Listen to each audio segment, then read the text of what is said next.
The wagon train didn't slow down.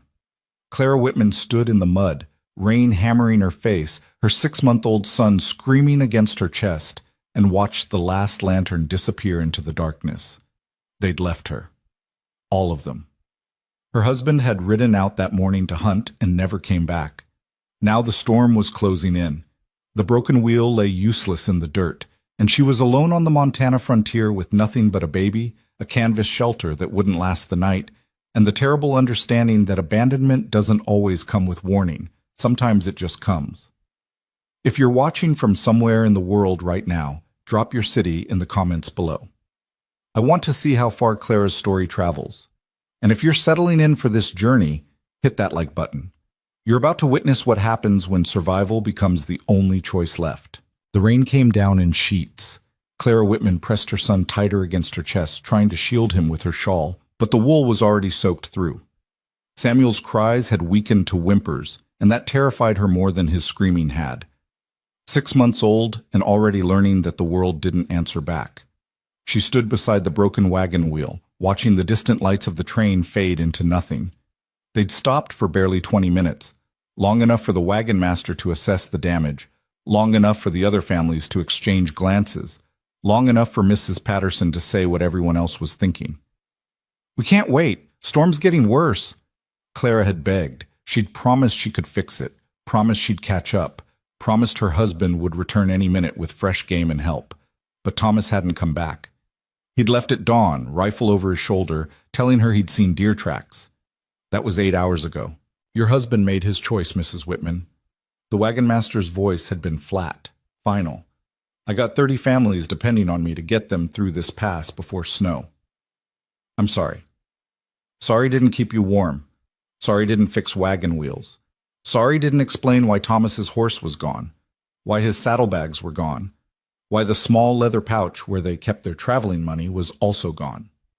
Clara had stood in the mud and watched them leave. Every single wagon, every family she'd traveled with for 3 months. The Harrisons with their 4 daughters, the Johnsons with their matching oxen, even the Reverend Cooper, who'd spoken so eloquently about Christian charity every Sunday, had simply tipped his hat and clicked his tongue at his team. Now she was alone. The canvas shelter she'd managed to rig between the wagon and a scraggly pine tree flapped violently in the wind. It wouldn't hold. The storm was strengthening. She could feel it in the way the air pressure changed, in the way the rain shifted from vertical to horizontal, in the way the temperature dropped with each passing minute. Montana in September. Beautiful during the day, deadly at night. Samuel whimpered again, and Clara ducked under the canvas, kneeling in the mud. She'd lined the wagon bed with every blanket they owned, creating a nest for him, but the blankets were getting damp now, the moisture creeping in through the wagon boards. "Shh, sweetheart. Mama's here." Her voice cracked. "Mama's right here." She laid him down gently, checking his clothes. Damp, but not soaked. His face was red from crying, his little fists clenched. She opened her bodice and tried to nurse him, but he turned away, too upset to latch. Or maybe he could sense her fear. Babies knew things, people said.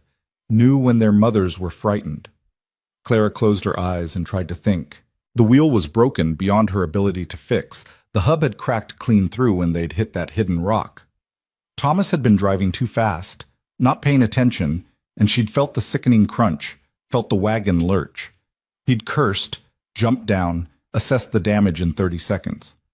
"I'll hunt while they decide what to do," he'd said. "Might as well make use of the delay." He'd kissed her forehead, quick, perfunctory, and ridden off. That was the last time she'd seen him. Now, sitting in the mud with her baby fussing beside her, Clara let herself think the thoughts she'd been pushing away all afternoon. Thomas had been different these last few weeks. Distant. He'd started sleeping away from their bedroll, claiming he wanted to give her and Samuel more room. He'd stopped talking about their plans for the homestead in Oregon, and twice she'd caught him counting money late at night, money she didn't know they had. "No," she spoke aloud, her voice barely audible over the storm. "No, he wouldn't." But the evidence was damning. His horse, gone.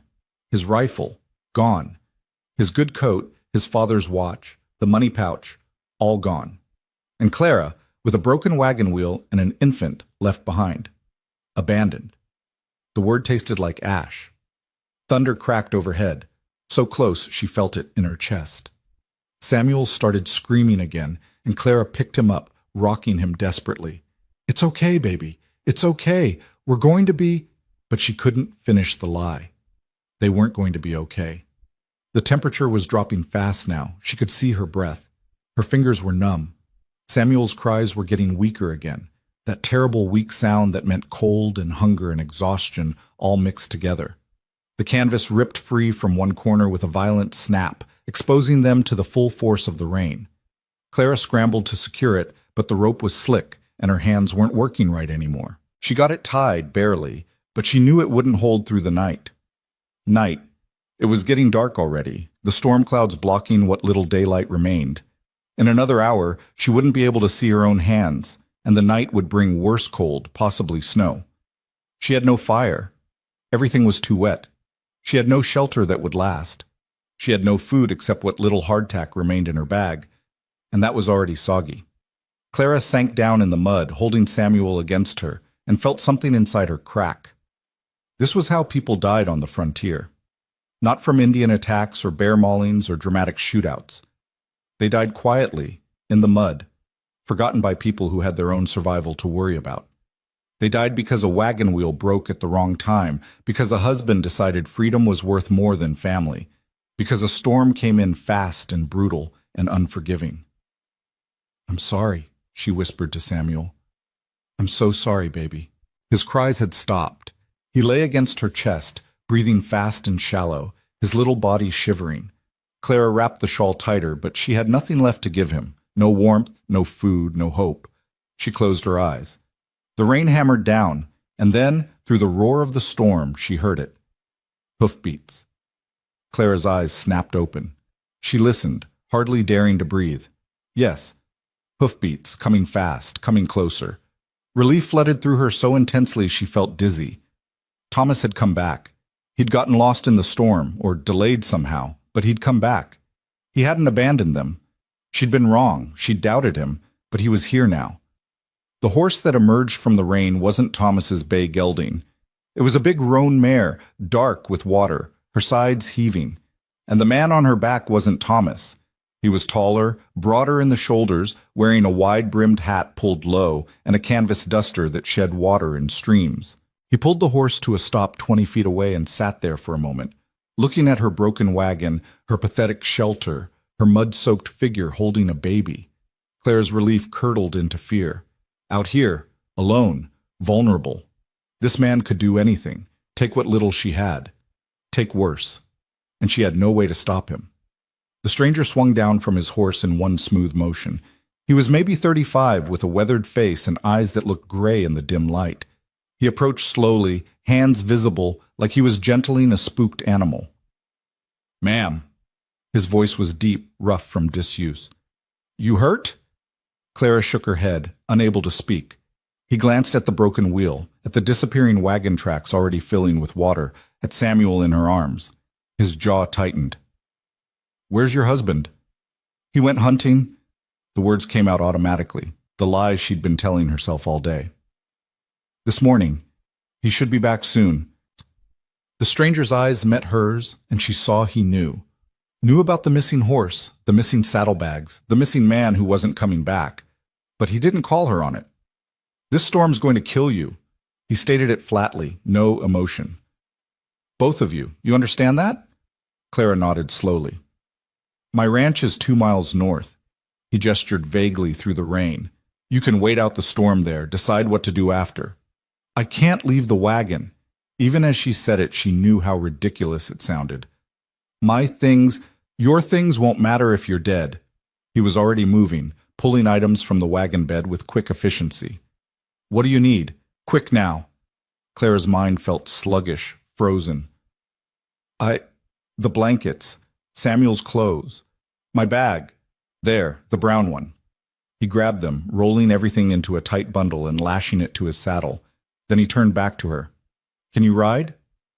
Yes, but Samuel." "You'll hold him." "I'll hold you. Horse can carry all 3. He stepped closer, and Clara instinctively drew back. He stopped immediately, hands up. "Ma'am? I know you got no reason to trust me." But that baby's lips are turning blue and you're shaking so hard you can barely stand. We go now, or we don't go at all. Clara looked down at Samuel. His face was pale except for 2 spots of red on his cheeks, and his breathing was too fast. The shivering had stopped, and she knew that was worse. Hypothermia. She'd seen it before, on the trail. She looked back at the stranger, at his worn duster and mud-splattered boots, at the rifle on his saddle and the hard set of his jaw, at his hands, rough and scarred from work, at his eyes, which held neither pity nor judgment, just a flat assessment of reality. "Okay," she whispered. He nodded once and lifted her onto the horse like she weighed nothing. The saddle was warm from his body, and the horse stood steady despite the storm. He handed Samuel up to her, then swung up behind them both, his arms coming around her to grasp the reins. "Hold tight." The horse moved forward into the storm. Clara had never felt so small. The man's chest was solid behind her, blocking some of the wind, and his arms created a shelter of sorts around her and Samuel. But the rain still drove into her face, and the darkness was nearly complete now. She had no idea where they were going, no idea if this stranger was her salvation or her doom. "What's your name?" she had to shout over the wind. "Caleb Hart." "I'm Clara Whitman." He didn't respond, just kept the horse moving at a steady pace through the mud and rain. Clara felt Samuel's breathing against her chest, still too fast, but steady. She tucked the blanket tighter around him, using her body to shield him from the worst of the weather. Time lost meaning. There was only the rhythm of the horse's gait, the drum of rain, the ache in Clara's arms from holding Samuel, the strange intimacy of being held by a man she didn't know. Minutes or hours could have passed. She couldn't tell. Then, finally, she saw light. A building emerged from the darkness, low and solid, with golden lamplight showing through shuttered windows. Not a grand house, but sturdy, real. As they approached, Claire could make out a barn, a corral, other outbuildings barely visible through the rain. Caleb guided the horse straight to the barn, ducking through the wide doors. Inside it was blessedly dry and relatively warm, the air heavy with the smell of hay and animals. He dismounted first, then lifted Clara and Samuel down carefully. "There's a house." He pointed to a door at the back of the barn. "It connects through the mudroom. Get inside, get dry. I'll tend the horse." Clara hesitated, Samuel heavy in her aching arms. "Go on," Caleb said, not unkindly. "Fire's banked, but still going. Stove's in the kitchen. You know how to work a stove?" "Yes." "Then get that baby warm. I'll be in directly." He turned away, already loosening the saddle cinch, and Clara stumbled toward the door. It opened into a small mudroom lined with pegs and boots, then into the house proper. The kitchen was simple but clean, a cast-iron stove radiating blessed heat, a wooden table with 2 chairs, open shelves lined with dishes and supplies. Clara went straight to the stove, opening the door to add wood from the nearby box. The flames caught quickly, and heat began to fill the room. She laid Samuel on the table and stripped his wet clothes with shaking hands. His skin was cold, his lips still that terrible blue-white. She wrapped him in the driest blanket from the bundle Caleb had saved, then pulled a chair close to the stove and held him near the warmth. "Come on, baby. Come on, Samuel. Warm up for Mama." Slowly, gradually, color began to return to his face. His breathing eased. His eyes opened, finding her face, and he made a small sound, not quite a cry, more like a question. "That's it," Clara whispered, tears streaming down her face. "That's my boy. You're okay. You're going to be okay." She was still sitting there, rocking and crying and warming her son, when Caleb came in through the mudroom. He'd taken off his duster and hat, revealing dark hair plastered to his head, and a face marked by sun and wind and years of hard living. He glanced at her, at Samuel, and nodded once. "Baby looks better." "Yes." Clara's voice was hoarse. "Thank you. I can't. Thank you." He moved to the stove, picking up a kettle and filling it from a pump at the sink.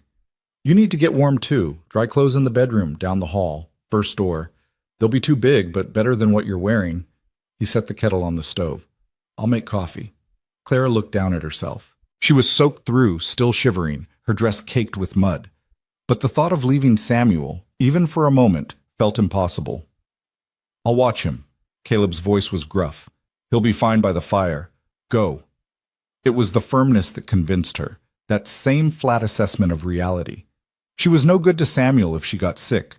She needed to get warm and dry. The bedroom was small and spare, a bed with a simple quilt, a dresser, a single window shuttered against the storm. Clara found a flannel shirt and canvas pants that smelled of soap and sun. She stripped off her wet things, dried herself with a towel from the dresser, and pulled on the borrowed clothes. They were absurdly large, but dry and soft and warm. When she returned to the kitchen, Caleb had Samuel in his arms, still wrapped in the blanket, held carefully near the stove's warmth. The sight stopped Clara in the doorway, this hard-eyed stranger holding her baby with unexpected gentleness. He looked up, saw her watching, and held Samuel out. "Coffee's ready." Clara took her son and settled back into the chair.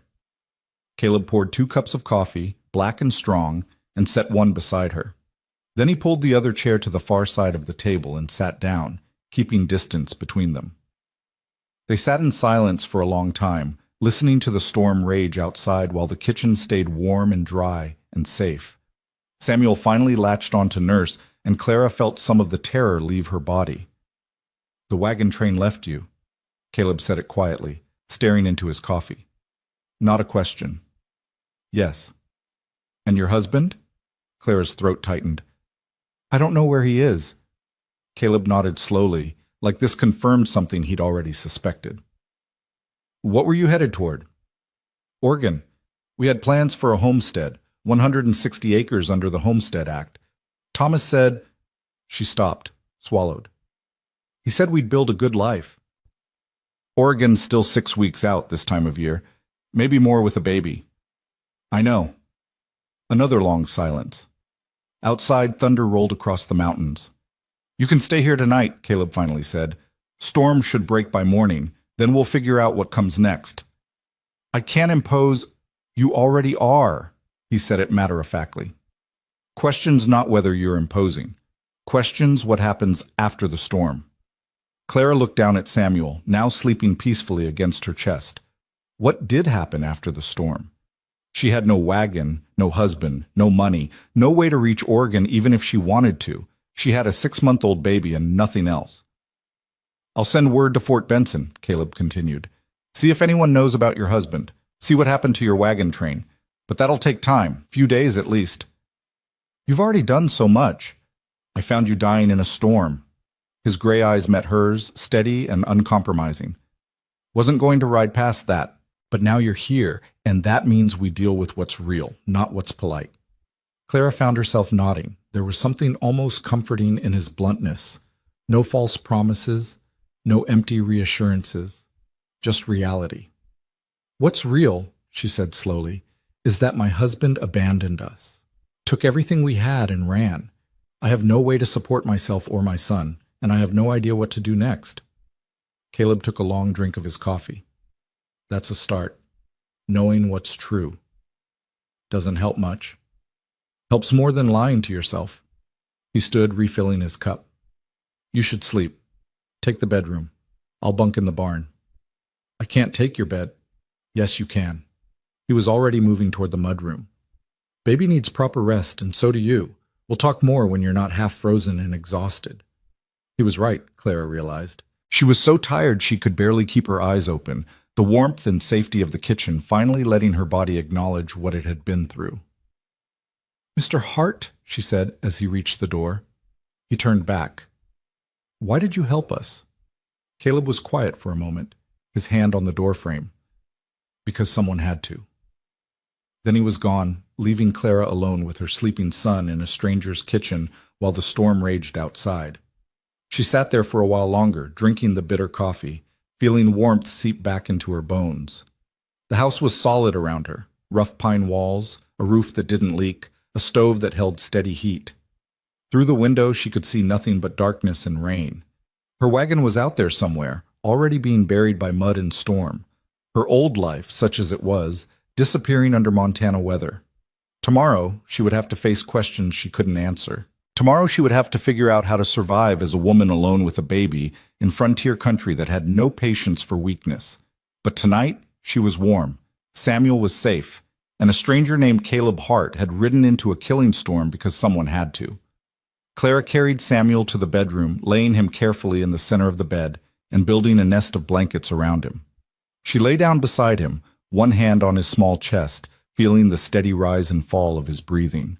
The storm howled outside, but inside, for the first time since Thomas had ridden away that morning, Clara Whitman closed her eyes and slept. She dreamed of wagon wheels breaking in endless mud, of lanterns disappearing into darkness, of standing alone while the world moved on without her. But when she woke in the deep night to Samuel's cry, the room was still warm, the roof still held, and through the small gap in the shutters she could see that the rain had finally stopped. Dawn was coming, and with it, whatever came next. The first full day of light came slow and gray, the sun struggling through clouds that hadn't quite finished with the sky. Clara woke to Samuel's fussing and the unfamiliar weight of quilts that smelled like pine soap and wood smoke. For a moment she didn't remember where she was, and then it all came back. The storm, the abandonment, the stranger on the roan mare. She sat up carefully, Samuel already rooting against her. The house was quiet except for the faint sounds of someone moving in the kitchen. Clara changed Samuel's diaper using the last clean cloth she had, then wrapped him in the blanket and carried him toward the smell of coffee and frying bacon. Caleb stood at the stove, his back to her, working a cast-iron skillet with practiced efficiency. He'd changed into dry clothes, dark canvas pants and a faded blue work shirt, sleeves rolled to his elbows. His hair was still damp from washing, and in the morning light she could see the silver threading through the dark. He glanced over his shoulder. "Coffee's hot. Bacon's almost done."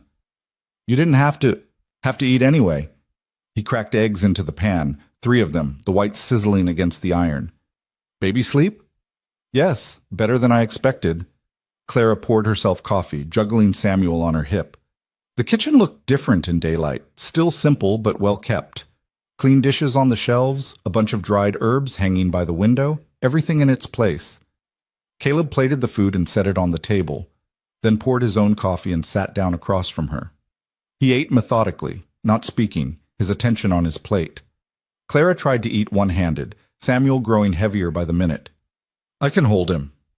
Caleb's voice was quiet. Clara hesitated, then passed Samuel across the table. Caleb took him with the same careful competence he'd shown the night before, settling the baby against his chest while he continued eating. Samuel stared up at him with wide eyes, not crying, just watching this stranger's weathered face. "You have children?" Clara asked, then immediately regretted the question. Too personal, too soon. "No." Caleb's jaw tightened slightly. "Had a wife once. She died before we got that far." "I'm sorry." He shrugged, a minimal movement. "Was 10 years ago. Long time." They finished eating in silence. When Clara reached for the plates to wash them, Caleb shook his head. "Leave them. I need to check something first." He stood, still holding Samuel, and walked to the window. His expression darkened. "Storm did more damage than I thought." Clara joined him at the window. In the gray morning light, she could see the ranch spread out before them. The barn, a chicken coop, a small corral, and beyond that, rolling grassland stretching toward distant mountains. But closer in, she could see what had him concerned. Part of the corral fence was down, rails scattered like matchsticks. The chicken coop's door hung crooked on broken hinges. "I need to fix that before nightfall." Caleb handed Samuel back to her. "Chickens are probably scattered to hell, and if that fence doesn't get mended, I'll lose my horses." "Can I help?" He looked at her steadily. "You know anything about mending fence?" "I can learn, and I can't just sit here while you work." Clara shifted Samuel to her other hip. "I won't be a burden, Mr. Hart. If I'm staying even one more day, I need to earn it." Something shifted in his expression, not quite approval, but acknowledgement. "Call me Caleb, and if you're serious, there's work. But the baby, I can wear him. I have a sling in my bag." Caleb nodded slowly. "All right then. Get him settled and meet me at the barn. Wear those work clothes. Dress won't do you any good out here." He was gone before she could respond, the door closing firmly behind him. Clara fashioned the sling from a length of cloth, settling Samuel against her chest where he could nurse when needed and sleep when he wanted. The borrowed pants and shirt felt strange after months of wearing dresses, but practical. She pulled on her own boots. At least they'd dried overnight, and headed out. The air was cold and clean, washed pure by the storm. Mud sucked at her boots as she crossed the yard to the barn, where Caleb was already loading tools into a wheelbarrow: hammers, nails, a saw, coils of wire. "You'll help with the chickens first," he said without preamble. Most of them should have roosted in the coop despite the broken door, but some probably scattered. Look under the porch, in the barn, anywhere they might have hid from the storm. Get them back in the coop and I'll fix the door after the fence. It wasn't a question, so Clara didn't treat it like one. She just nodded and started looking. The first chicken she found was huddled behind a rain barrel, wet and miserable. Clara approached slowly, remembering helping her grandmother with chickens as a child. The bird squawked but didn't run, and Clara managed to scoop her up and carry her to the coop. 3 more were roosting in the barn rafters. 2 she found under the porch, just as Caleb had predicted. By the time she'd rounded up 8 chickens, Samuel had fallen asleep against her chest, and her arms were scratched from reaching into tight spaces. She found Caleb at the corral, already knee-deep in mud, wrestling a fallen post back into position.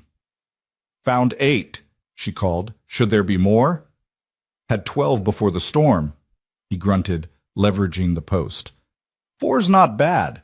They might come back on their own, or they're coyote food by now. Either way, nothing to be done about it." Clara watched him work for a moment. The way he tested the post's stability, the efficient movement of his hands as he packed mud and rocks around the base. He worked like a man who'd done this 1,000 times. No wasted motion. "What can I do?" "Hand me rails as I call for them, and keep count. I need to know how many we're short so I can cut new ones." They worked in silence for 2 hours. Caleb would position a post, pack it solid, then call for rails. Clara would drag them over, often struggling with the weight, and he'd lift them into place and nail them secure. Samuel slept through most of it, waking once to nurse and then drifting off again. The sun broke through the clouds around mid-morning, warming Clara's back as she worked. Her arms ached, her hands were blistered, and mud had soaked through her pants to her knees, but there was something steadying about the work, something real. "You're short 4 rails," she said when they'd finished the section, "and 1 post is cracked. It'll need replacing soon." Caleb looked at her with something that might have been surprise. "You counted?" "You asked me to." He almost smiled. Almost. "Come on. I'll show you where the lumber's stored. We'll cut new rails this afternoon." They walked back to the barn, Clara's legs heavy with exhaustion. Inside, Caleb showed her the corner where he kept seasoned wood, pine and oak, already cut to various lengths. "Rails need to be 7 feet, he said, pulling out a measuring tape and marking a board. "I'll cut you, Sand. Otherwise they'll give the horses splinters, and we'll have infected legs to deal with." "You do all this yourself? The ranch, the animals, the maintenance?" "Who else would do it?" Caleb positioned the board on sawhorses. "Had a hired man last year, but he moved on. Most do. Ranch this small doesn't pay enough to keep help." "How small?" 140 acres, 30 head of cattle, 6 horses, the chickens, garden in summer, hay crop if the rain's good. He started sawing, the blade biting through wood with rhythmic precision. "Enough to live on, not enough to get rich." Clara picked up the sandpaper he'd handed her and started working on a finished rail. "But it's yours." "It's mine." He didn't look up from his work. "Homesteaded it 11 years ago. Built the house the first year, barn the second. Lost half my cattle to winter the 3rd year, learned from it the 4th. It's not much, but it's paid for and it's mine." They worked until the sun was high, cutting and sanding 4 new rails. Samuel woke again, fussing from hunger and a wet diaper. Clara changed him using another precious clean cloth. She was down to her last 2 now, and nursed him while sitting on a hay bale. Caleb brought her water from the pump without being asked, then disappeared into the back of the barn. He returned with a wooden crate full of cloth. "Old shirts, mostly," he said gruffly. "Some past mending. You can cut them up for the baby if you need." Clara's throat tightened. "That's very kind." "It's practical. Can't have you running out of diapers." He set the crate beside her. "There's scissors in the kitchen drawer, left of the sink." He walked away before she could thank him again, back to his work. That afternoon, while Caleb installed the new rails, Clara washed diapers in a large basin by the pump and cut up 3 old shirts into usable squares. It was domestic work, The kind she'd done her whole married life, but it felt different here. Essential rather than expected. A contribution rather than an obligation. When the sun started sinking toward the mountains, Caleb fixed the chicken coop door and checked the animals. Clara made supper from what she found in his pantry. Salt pork, beans, cornbread from scratch. It wasn't fancy, but it was hot and filling. They ate at the kitchen table again, Samuel asleep in a nest of blankets on Caleb's bed. The silence between them had shifted from awkward to almost comfortable, born from a full day of shared work. "I should go into town tomorrow," Caleb finally said. "Need to send that telegram to Fort Benson. Ask about your wagon train, your husband. See what information comes back." Clara's stomach clenched. "How far is town?" "Ridgeway, about 8 miles. He pushed food around his plate. "You and the baby should stay here. Road's still going to be a mess from the storm." "What will you tell them? About me?" "The truth, that I found you abandoned in a storm, that you're waiting for word about your husband." His gray eyes met hers. "Unless there's something else you want me to say." "No, the truth is fine." Clara took a breath. "How long before we hear back?" "Week, maybe. Depends on whether they can track the wagon train, whether anyone knows anything about your husband." He paused. "You thought about what you'll do if the news is bad?" "Every minute since they left me." Clara's voice came out steadier than she felt. "But I don't have answers yet." Caleb nodded slowly. "Fair enough." He left for town before dawn the next morning, riding the big roan mare. Clara woke to find him gone and coffee already made. A note on the table in rough handwriting. "Back by supper. Don't touch the bull in the south pasture." She smiled despite herself, then spent the day making herself useful. She found Caleb's laundry piled in a corner of the mudroom and washed it along with her own clothes and Samuel's diapers. She scrubbed the kitchen floor, organized the pantry, mended a rip in one of the blankets. Samuel seemed content to watch from his nest of quilts, making small sounds and waving his fists at dust motes in the sunlight. By afternoon, Clara had worked her way through most of the obvious chores. She was considering tackling the windows when she heard horses, multiple horses, coming fast. Her heart jumped into her throat. She grabbed Samuel and moved to the window, peering out cautiously. 3 riders were approaching the house. Not Caleb. These horses were different, and the men wore range clothes stained with travel. They reined up in the yard, looking around with the casual assessment of men used to evaluating property. The oldest one, maybe 50 with a grizzled beard, dismounted first. "Hello, the house!" Clara's hand shook as she opened the door, keeping it mostly closed with her body blocking the gap. "Can I help you?" The man's eyes widened slightly at the sight of her, then dropped to Samuel in her arms. "We're looking for Caleb Hart. This his place?" "He's not here right now." "You his wife?" The man's tone was friendly enough, but his companions had spread out slightly, flanking her field of vision. "I'm a guest." Clara lifted her chin. "Mr. Hart will be back this evening." "A guest." The man exchanged glances with the others. "That right? You got a name, ma'am?" "Mrs. Whitman." "Well, Mrs. Whitman, my name's Jim Tolliver. I ranch about 15 miles west of here. These are my sons, Ben and Charlie." He gestured to the younger men. "We're tracking some cattle that went missing after the storm. Wondered if Caleb might have seen anything." It sounded reasonable, but something in the way they'd positioned themselves, the way the sons kept their hands near their pistols, made Clara's instincts scream. "I'm sorry, I haven't seen any cattle. Just arrived myself 2 days ago." "From where?" "This from one of the sons. Ben, maybe." "That's not your concern." Clara kept her voice level.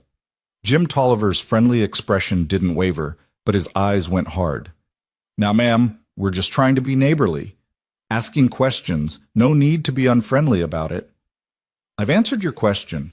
Mr. Hart isn't here, and I haven't seen your cattle. Now, I'd appreciate it if you'd leave."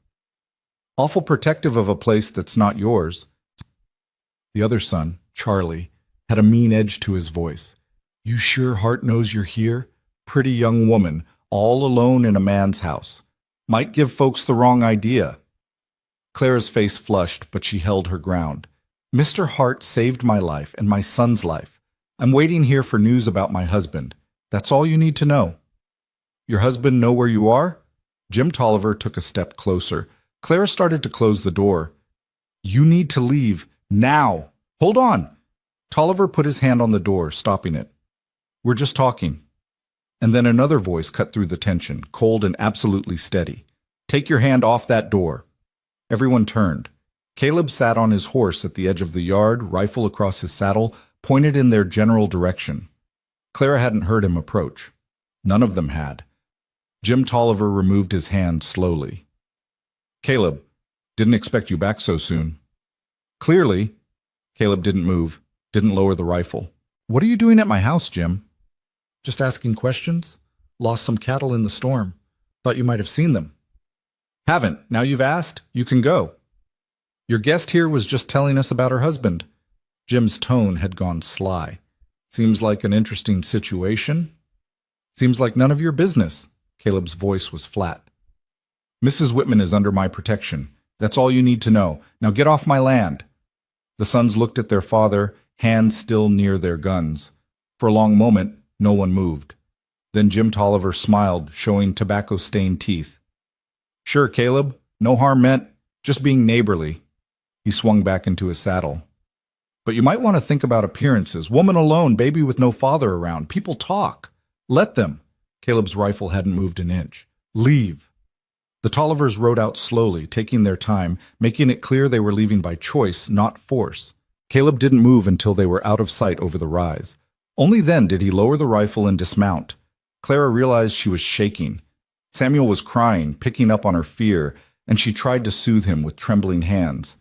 Caleb walked to the porch, his face unreadable. You all right? Yes, they just asked questions, but something about them. Jim Tolliver's been trying to buy this place for 5 years. Caleb's jaw was tight. Offers about half what it's worth, acts like he's doing me a favor.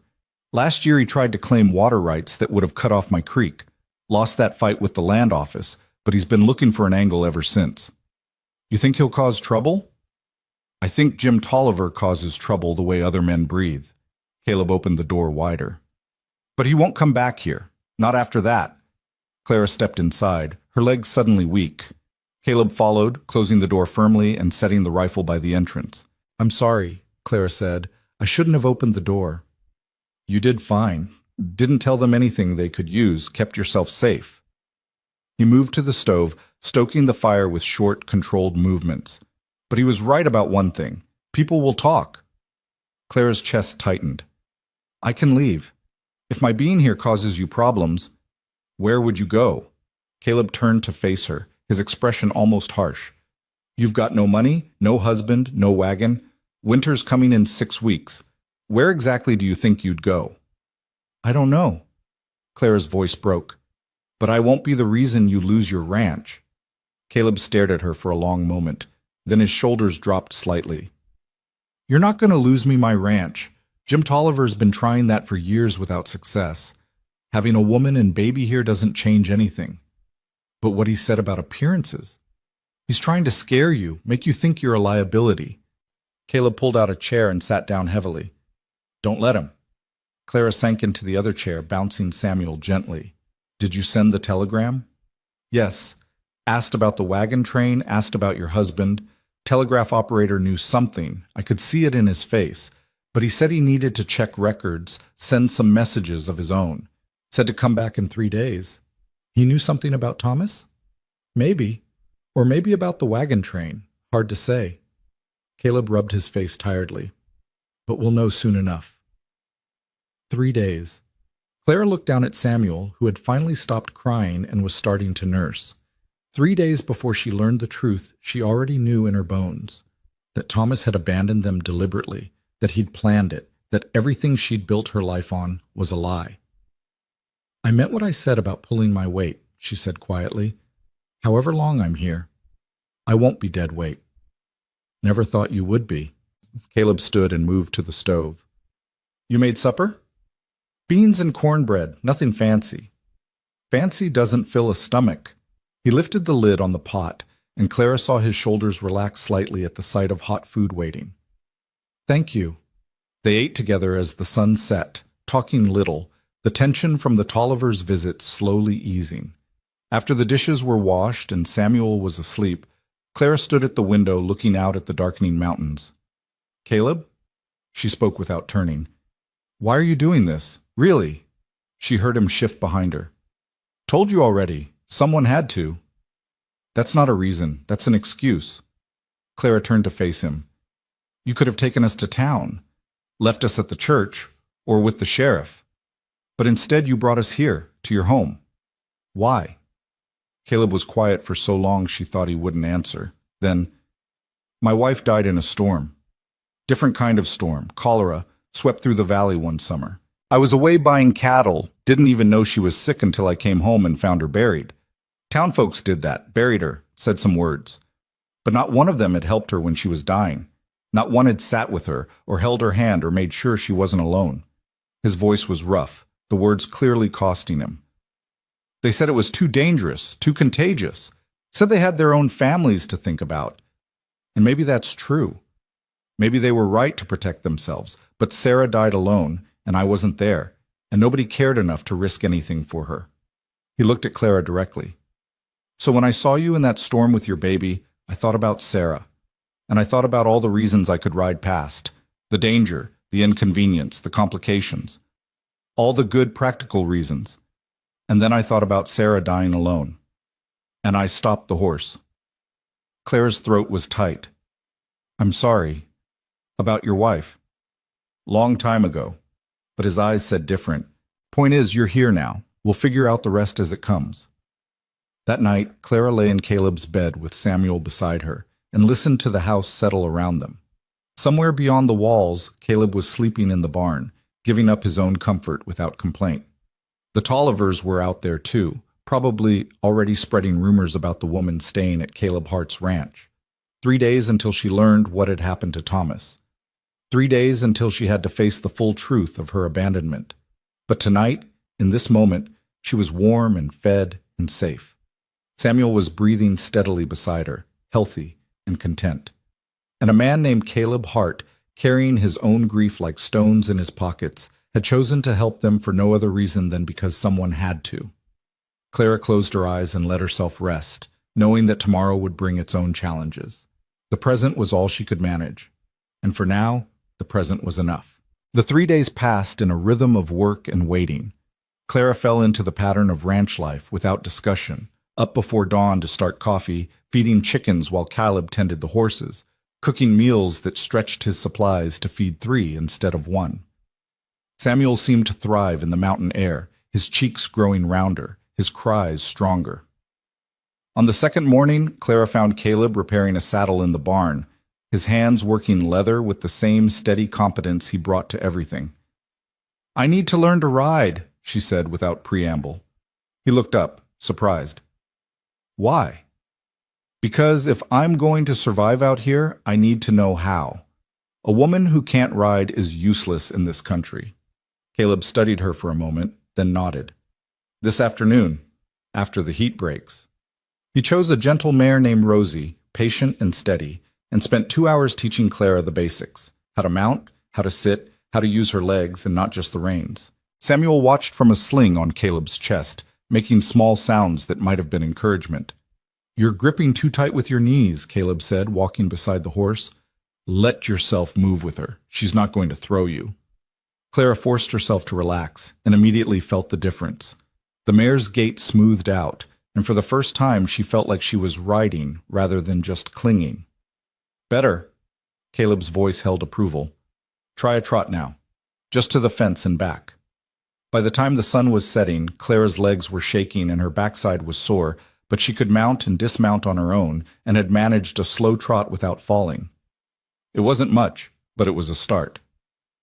The third morning arrived gray and cold, frost touching the grass for the first time. Caleb came into the kitchen earlier than usual, already dressed for town. "I'll be back before dark," he said, pouring coffee. "Probably have news by then." Clara's stomach nodded. "Should I come with you?" "Road's still rough. Better if you stay."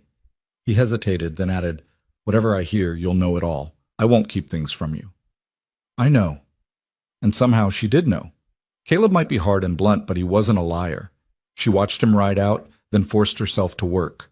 She baked bread, scrubbed the mudroom floor, mended 2 more of Caleb's shirts, but her mind was elsewhere, running through possibilities. Thomas dead in an accident, Thomas arrested for theft, Thomas remarried already to some other desperate woman. Each scenario seemed equally likely and equally devastating. The afternoon stretched interminably. Clara nursed Samuel, changed him, walked with him around the yard, sang songs her own mother had sung. But the waiting pressed on her chest like a weight. Finally, as the sun touched the mountains, she heard hoofbeats. Caleb dismounted slowly, his face unreadable. He tied the mare to the porch rail and climbed the steps, holding a folded paper in his hand. Clara met him at the door, Samuel in her arms. "Tell me." Caleb handed her the paper, a telegram, the words brief and brutal. "Thomas Whitman deceased. Stop shot, attempting robbery, Fort Laramie. Stop. Body identified by stolen money, pouch. Stop. Wagon train reached Oregon, September 28th. Stop. No inquiries made regarding Clara Whitman or infant. Stop." The words blurred. Clara read them again, then a third time, trying to make them mean something different, but they stayed the same. Thomas was dead. He'd stolen their money, abandoned his family, and died trying to rob someone else. And the wagon train had reached Oregon without once asking if she'd survived. "Clara," Caleb's voice was gentle. "Sit down." She realized she was swaying. Caleb took Samuel from her arms and guided her to a chair, then pressed a cup of water into her shaking hands. "Drink." She drank mechanically, tasting nothing. Her mind felt distant, disconnected. Thomas was dead. She was a widow. Samuel had no father, would never have a father, would grow up knowing his father had chosen theft and flight over his own son. "The telegram came from Fort Laramie," Caleb said quietly. "Sheriff there sent it after he got my inquiry. Said Thomas was shot by a shopkeeper he tried to rob. Died before the doctor arrived. They found your money pouch on him, recognized it from the description I gave." "How much?" Clara's voice sounded strange to her own ears. "What? How much money did he steal from us? How much was I worth to him?" Caleb was quiet for a moment. $73. Clara laughed, a bitter sound. $73. He traded his wife and son for $73. Clara. And the wagon train. She looked up at him, feeling something cold and hard settling in her chest. "They reached Oregon. They're safe and settled, and they never once asked if we were alive. Not once." "No," Caleb admitted. "They didn't." Clara set the cup down carefully, her hand steadier now. The initial shock was fading, replaced by something clearer. Anger, maybe. Or just clarity. "So I'm alone," she said. "Completely alone. No husband, no family, no community. Just me and Samuel and whatever charity we can find." "You're not alone." Caleb's voice was firm. "You're here." "For how long?" "I can't stay on your charity forever, Caleb. That's not fair to you." "Fair's got nothing to do with it." He shifted Samuel to his other arm, the baby already dozing. "But you're right that we need to figure something more permanent. You can't just exist in limbo." Clara took a shaky breath. "What are my options? Really?" Caleb set Samuel carefully in his basket, then pulled out the other chair and sat down. "You could go back east, take the train, find family if you have any." "I don't. My parents are dead, no siblings. Thomas had family in Ohio, but they never approved of our marriage. They won't want me or Samuel." "All right, you could stay in Ridgeway, try to find work. Maybe as a cook or a laundress." "With a baby? Who would hire me?" Clara shook her head. "And I'd need somewhere to live. Someone to watch Samuel while I worked. I have no money for that." "There's the church. They might help." "Might?" Clara's voice was flat. "The same way the wagon train might have come back for me. The same way Thomas might have chosen differently. I'm done betting on might, Caleb." He nodded slowly. "Then there's one other option." "What?" "Ridgeway needs a school teacher. The last one married a minor and moved to Virginia City 3 months ago. The position's been empty since." Clara stared at him. "A teacher? You can read and write. You speak well. You know arithmetic." Caleb leaned forward. "The school board's desperate. Winter's coming and they've got 20 children with no teacher. They might not care about the baby if you can prove you're capable. But I've never taught before. Have you been to school? Through 8th grade. My father believed in education for girls. Then you know more than half the parents in this valley. Caleb's gray eyes were steady. It's not a perfect solution. Pays not much, maybe $30 a month plus a room in town. But it's yours, earned by your own work, not charity. Clara's mind raced. A teacher, a real position, with real pay, independence, or the start of it anyway. But the obstacles seemed overwhelming. They'll never hire me. An unmarried woman with a baby, no references, no experience. You're a widow, Caleb corrected. Your husband died serving his country. Clara's eyes widened. That's a lie. Is it? Thomas died at Fort Laramie. That's a military fort. The telegram doesn't specify how he died, just that he did. Caleb's voice was matter-of-fact. People will assume what they want to assume. Let them assume something that helps you instead of hurts you. You want me to lie to the school board? I want you to survive. Caleb stood and moved to the stove, pouring coffee with deliberate movements. Out here, Clara, truth is luxury. Survival is necessity. Your husband abandoned you and died a thief. That's truth. But that truth will destroy any chance you have of building a life. So you tell a different truth. You're a widow with a baby, educated and capable, willing to work hard. Let them fill in the rest themselves. Clara felt something shift inside her, a letting go of the woman she'd been, the one who'd believed in rules and propriety and honest dealing. That woman had been left in the mud beside a broken wagon wheel. What about references? They'll want references. I'll give you one. Ranch owner, established in the valley for 10 years.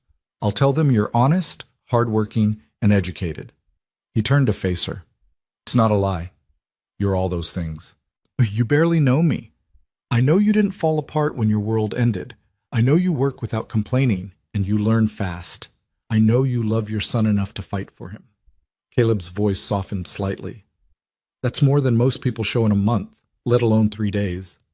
Clara looked down at her hands, work roughened now from fence mending and washing and all the small labors of frontier life. 3 days ago, she'd been Clara Whitman, abandoned wife, helpless victim.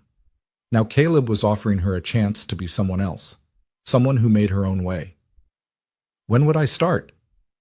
School board meets next Monday. I'll take you into town, introduce you to Frank Morrison. He runs the mercantile and heads the board. You'll need to show them you can manage a classroom, probably teach a demonstration lesson. With Samuel? Bring him. Let them see you can handle both. Show them strength, not apology. Caleb set his cup down. And Clara, don't tell them about Thomas. Not the truth. Just that he died and you're doing your best to build a life for your son. That's all they need to know. That night, Clara lay awake long after Samuel had fallen asleep, staring at the ceiling and thinking about the woman she was choosing to become. A widow, yes, that much was true. But not the widow of a thief and an abandoner. The widow of a man lost to the frontier's harsh realities. A woman alone but not broken. Capable, educated, determined to provide for her child. It felt like putting on someone else's clothes. But then her own clothes were ruined and mud-stained and useless now anyway. The next 5 days, Caleb taught her everything he could think of that might help. How to project her voice so it carried across a room. How to stand with authority despite her small frame. How to handle disruption and disrespect without losing composure. He even brought out his wife's old books. Readers and arithmetic primers and a worn copy of McGuffey's eclectic spelling book, and had Clara practice teaching him as though he were a stubborn student. You're too gentle, he said after one session. These are frontier children. Half of them work ranches harder than grown men back east. They'll respect strength, not sweetness. Clara tried again, this time putting steel in her voice when student Caleb deliberately gave a wrong answer. That's incorrect. Try again and think carefully this time. Better, Caleb nodded. Don't let them walk over you. They'll test you hard, especially the older boys. You give an inch, you'll lose them completely. On Sunday, Caleb rode into town alone and came back with fabric, dark blue cotton, enough for a dress. You'll need something proper for the interview, he said gruffly, handing her the bundle. Something that looks like a teacher, not a ranch hand. Claire's throat tightened. The fabric was good quality, not cheap. Caleb, this is too much. It's practical. Can you sew? Yes. Then make yourself a teacher's dress. Consider it an investment. She worked on it every evening after chores, her fingers remembering the stitches her mother had taught her years ago. The dress took shape slowly, high-necked, long-sleeved, severe and proper. The dress of a woman who meant business. Monday morning arrived cold and bright. Clara dressed carefully in the new blue dress, pinning her hair back in a tight bun. She looked at herself in the small mirror above Caleb's dresser and barely recognized the woman staring back. Stern, capable, composed. Not at all the frightened girl who'd stood beside a broken wagon wheel 2 weeks ago. Samuel fussed as she dressed him in his cleanest clothes, but he settled once she had him in the sling against her chest. Caleb was waiting by the horses, wearing what must have been his town clothes, clean pants, a pressed shirt, a vest that had seen better days but was still respectable. "Ready?" he asked. "No, but I'm going anyway." The ride to Ridgeway took 2 hours. Clara had improved enough in her riding that she managed the journey on Rosie without embarrassing herself, though her legs were shaking by the time they reached the edge of town. Ridgeway was bigger than she'd expected. Maybe 300 people, with a main street of false-fronted buildings, a church with a white steeple, a schoolhouse painted red. Real civilization, or the frontier's version of it anyway. People stared as they rode down the main street. Clara kept her eyes forward, her back straight, trying to project confidence she didn't feel. Beside her, Caleb sat his horse like he owned the territory, his mere presence seeming to deflect questions. They tied their horses outside Morrison's Mercantile, a 2-story building that dominated the center of town. Inside, the store smelled of coffee and leather and new cloth. A man stood behind the counter, late 50s, balding, with sharp eyes that assessed them immediately. "Caleb Hart." The man's voice was neutral. "Been a while since you came to town." "Frank?" Caleb nodded. "Got business with the school board. This is Mrs. Clara Whitman. She's interested in the teaching position." Frank Morrison's eyes moved to Clara, then down to Samuel in the sling, then back up. His expression didn't change, but she saw the calculations happening behind his eyes. "That's so." He came around the counter, wiping his hands on his apron. "We've been looking for a teacher, that's true. But I'll be honest, ma'am, we were expecting someone with experience." "I have education," Clara said, keeping her voice steady. 8 years of formal schooling plus extensive reading. I can teach reading, writing, arithmetic, history, and geography. I'm willing to work hard, and I need the position." "And the baby?" "My son. His father died at Fort Laramie. I'm doing my best to provide for him." She saw Morrison's expression shift slightly. Not quite sympathy, but acknowledgement. A widow was respectable. A widow was deserving of help. "Fort Laramie." Morrison's tone changed. "My condolences, Mrs. Whitman. That's a hard loss." "Thank you." Clara met his eyes directly. "But I'm not looking for sympathy, Mr. Morrison. I'm looking for work, fair pay for fair labor. I can teach your children, and I can do it well." Morrison studied her for a long moment, then nodded slowly. "The board meets at 2 o'clock at the schoolhouse. Can you be there?" "Yes." "Bring materials for a demonstration lesson. Something appropriate for mixed ages. We've got students from 5 to 15. He paused. "And Mrs. Whitman? The board will ask hard questions. They need to know you can handle frontier children, not just recite lessons." "I understand." Outside, Clara let out a breath she'd been holding. Caleb touched her elbow briefly. "You did well. Now we prepare." They spent the next 3 hours at the public house, where Caleb bought them lunch while Clara sketched out a lesson plan on paper he'd brought. She decided on a reading lesson that could work for multiple ages. The younger children would practice letters while the older ones worked on comprehension and vocabulary. Simple, but it would show she could manage a diverse classroom. At 1:45, they walked to the schoolhouse. It was a single room with wooden benches, a pot-bellied stove, and a teacher's desk at the front. 5 men waited inside, clearly the school board. Frank Morrison made introductions. A rancher named Webb, a lawyer named Sutton, the minister, Reverend Hayes, and a farmer named Kowalski.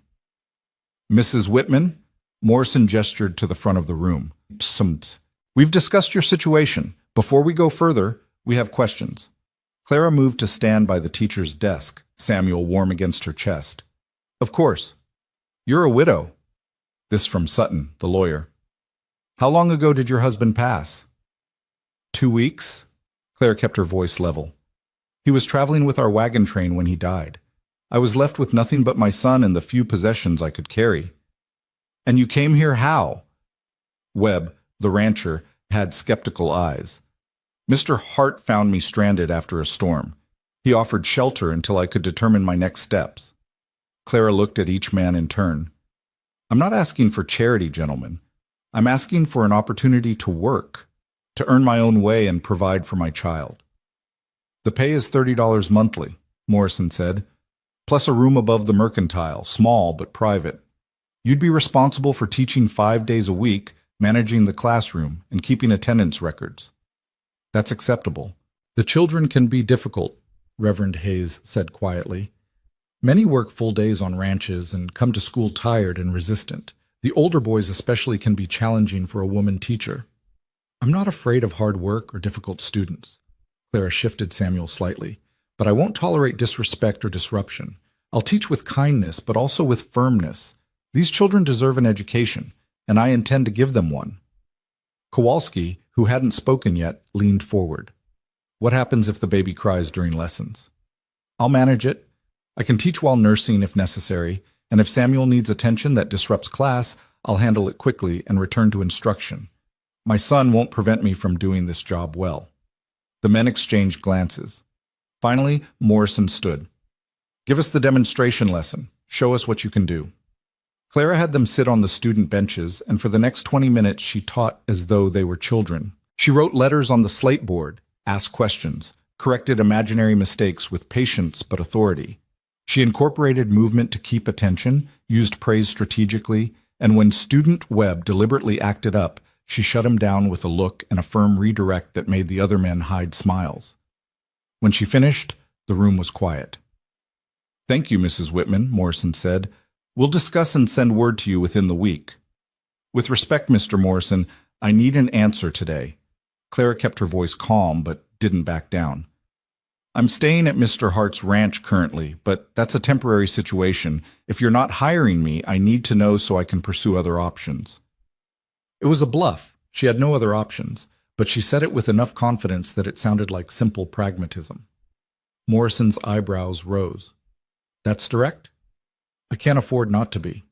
The men stepped outside to confer.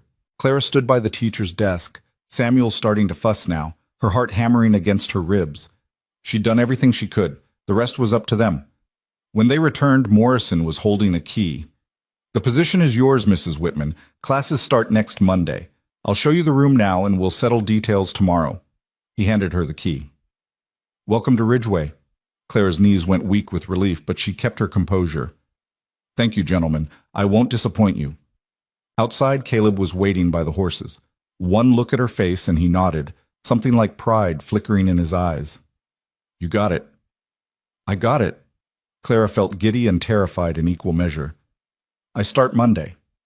Good. He untied the horses. Let's see this room of yours. Make sure it's habitable. The room above the mercantile was tiny, barely large enough for a bed, a chair, and a small dresser.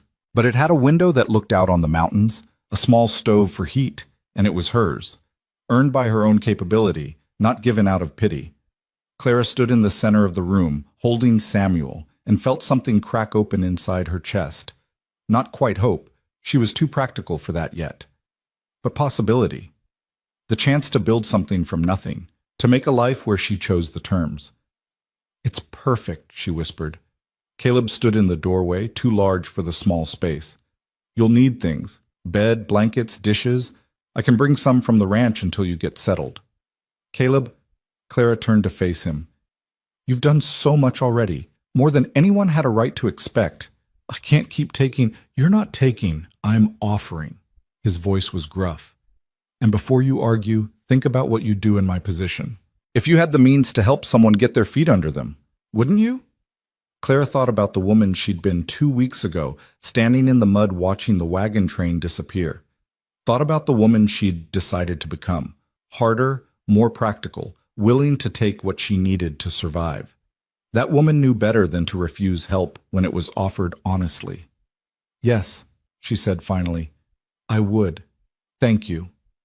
They rode back to the ranch in the fading light, and for the first time since the storm, Clara let herself imagine a future. She'd teach the children of Ridgeway, save her wages, raise Samuel to be strong and capable. She'd build a life piece by piece, independent and earned. It wouldn't be the life she'd planned when she married Thomas, but maybe it would be better, more honest anyway. That night she helped Caleb pack items she'd need for town: a spare blanket, dishes, coffee pot, the small things that made a space livable. They worked in comfortable silence, and Clara realized how much had changed in 2 short weeks. She'd learned to trust this quiet man, learned to value his blunt honesty and steady competence. "I'll move to town Friday," she said, folding the blanket carefully. "Give myself the weekend to settle before classes start." "Makes sense." Caleb set a cast-iron pan in the pile. "I'll drive you in the wagon, help you get everything up those stairs." "You don't have to—" "Clara." He looked at her steadily. "I know I don't have to, but I'm going to anyway. Stop fighting every kindness like it's an insult." She felt her face heat. "I just don't want to be a burden." "You're not. You're—" He stopped, seeming to struggle with words. "You remind me that there's still some decency left in this territory, that helping people matters. So let me help. For my sake, if not yours." Clara nodded, throat tight. "All right, for your sake." Friday came too quickly, and not quickly enough. Clara packed her few possessions while Samuel napped, trying not to think too hard about leaving. The ranch had become a haven, Caleb's quiet presence a comfort she hadn't expected to find. The drive to town was quiet, the wagon creaking under its light load. When they reached the mercantile, Caleb carried everything up the narrow stairs while Clara settled Samuel in his basket. By late afternoon, the tiny room looked almost livable. Bed made, dishes on the shelf, stove ready for morning coffee. Caleb stood in the doorway one last time, hat in his hands. "You need anything, you send word. Don't hesitate." "I won't." And Caleb— Clara crossed the small space and took his hand briefly. "Thank you for everything, for stopping in the storm, for giving me a chance to be more than a victim." His hand was warm and calloused around hers. "You were never just a victim. You're a fighter. Don't forget that." Then he was gone, his boots heavy on the stairs, and Clara was alone with Samuel in their new life. She stood at the window and watched Caleb's wagon disappear down the street, then turned to face her tiny kingdom. 2 weeks ago, she'd had nothing. Now she had a room, a job, a future she was building with her own hands. It wasn't the life she'd imagined. But as she lit the small stove and started coffee, Samuel cooing from his basket, Clara thought maybe it was better. This life no one could take from her. This life she'd earned in mud and work and honest effort. And for the first time since the storm, she felt something close to peace. The first morning, Clara woke before dawn to Samuel's cry and realized she had no idea what she was doing. She'd convinced the school board she could teach their children, but standing in the cold darkness of her tiny room, she felt the full weight of the lie. She wasn't a teacher. She was a widow with a baby, playing a role she barely understood. But Samuel needed feeding, and the stove needed lighting, and there was no time for doubt. So Clara nursed her son, made coffee on the temperamental little stove, and dressed in the severe blue dress that made her look older than her 23 years.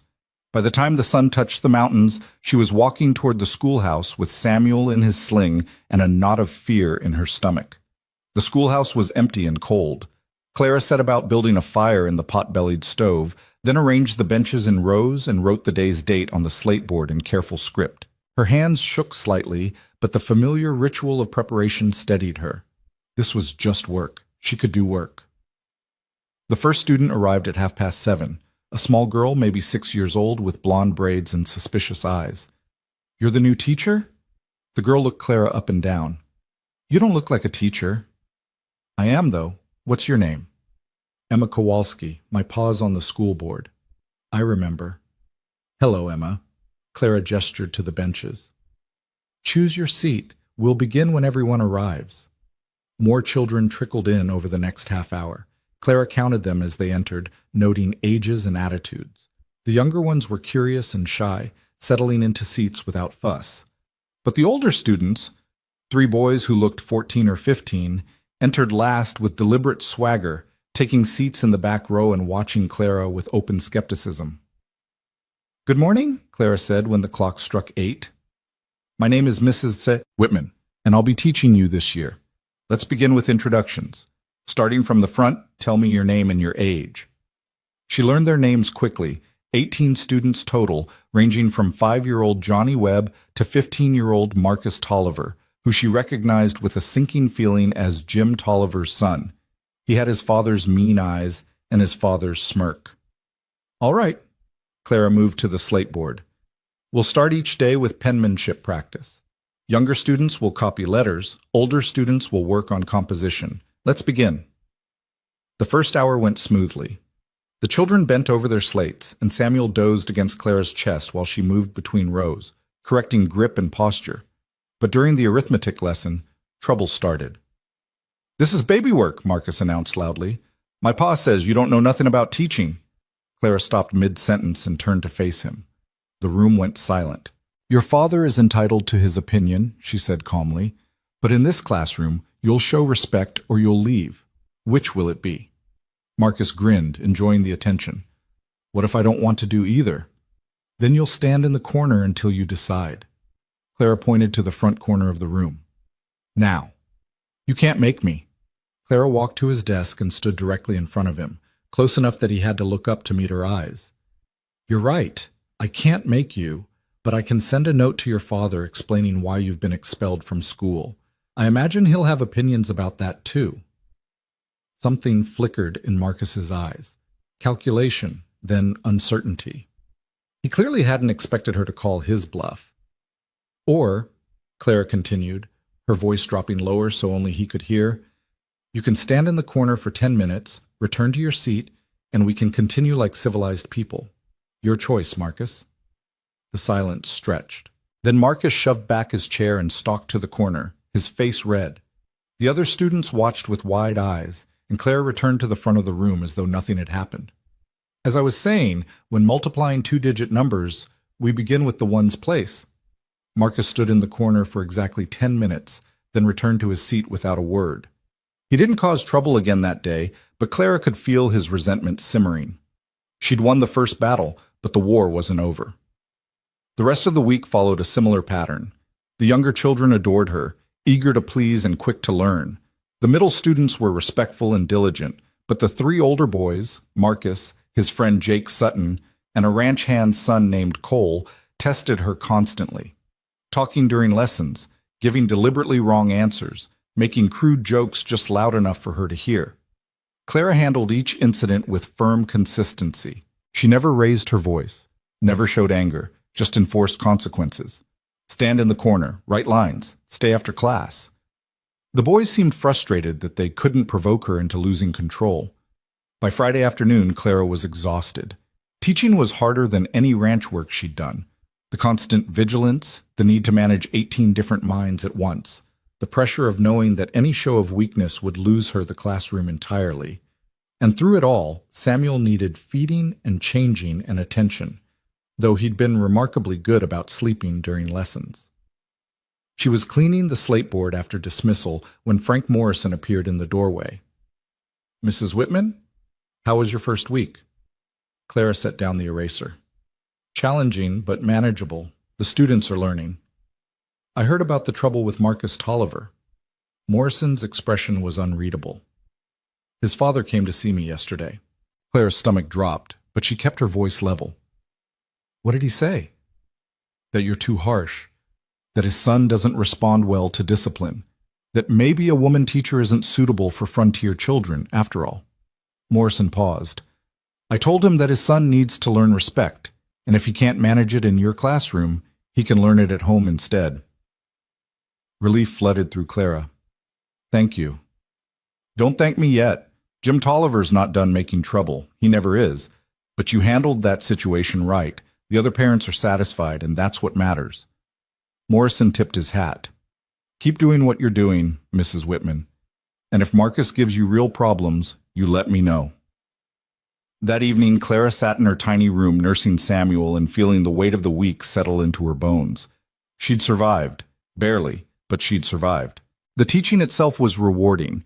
Seeing young Emma Kowalski sound out her first full sentence, watching 10-year-old Robert Webb solve a division problem he'd struggled with all week. But the constant battle with the older boys, the awareness that one serious mistake could cost her this position, the loneliness of being new in a town where everyone else had history, it all pressed down on her. A knock on the door startled her. She covered herself quickly and opened the door to find Caleb standing there, hat in hands, looking uncomfortable. "Caleb, I didn't expect. Come in." He stepped into the tiny room, seeming even larger in the confined space. "Came to town for supplies. Thought I'd check how your first week went." "It went well. Mostly." Clara gestured to the only chair, but Caleb remained standing. "The younger children are wonderful. The older boys are testing me." Marcus Tolliver. "How did you know?" "Jim's been telling everyone in town that you're unfit to teach his precious son." Caleb's jaw was tight. "Hoping to turn opinion against you." Clara sank onto the edge of the bed, suddenly tired beyond words. "Will it work?" "No. Most folks are just grateful their children have a teacher again, and the ones who've talked to their kids have heard good things." He paused. "But you should know, Jim's not going to let this go. He wanted someone else for this position, someone he could control." "Who?" "His niece, girl from back east with teaching credentials. She was supposed to arrive last month, but her family changed their minds about frontier life." Caleb's expression was grim. "Jim thinks if he makes enough trouble for you, the board will hold the position open until his niece agrees to come. So I'm in his way." "You're in his way, and he hates that someone he doesn't control is working in his town." Caleb finally moved to the chair, sitting carefully like he was afraid it might break under his weight. "But you've got allies too. Frank Morrison, me. Parents whose children are actually learning. Just keep your head down and do good work." Clara looked at Samuel, dozing peacefully after his feeding. "I don't know if I can keep doing this. Today I had to teach fractions while nursing him under a shawl because he wouldn't stop crying. Half the class couldn't concentrate, and Marcus made a comment that made the other boys laugh." "What did you do?" "Ignored him. Finished the lesson."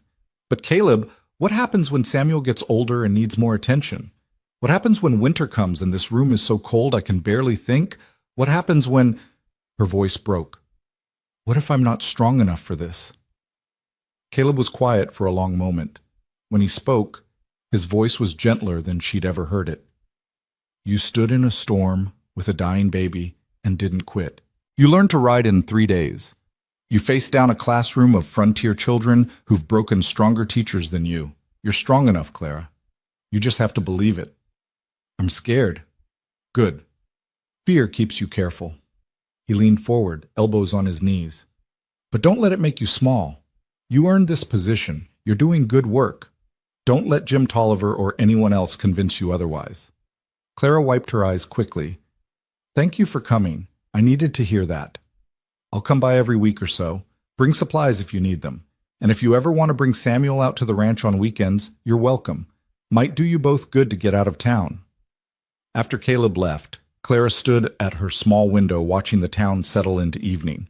Lamplight glowed in windows, smoke rose from chimneys, families gathered for supper in homes she'd never enter.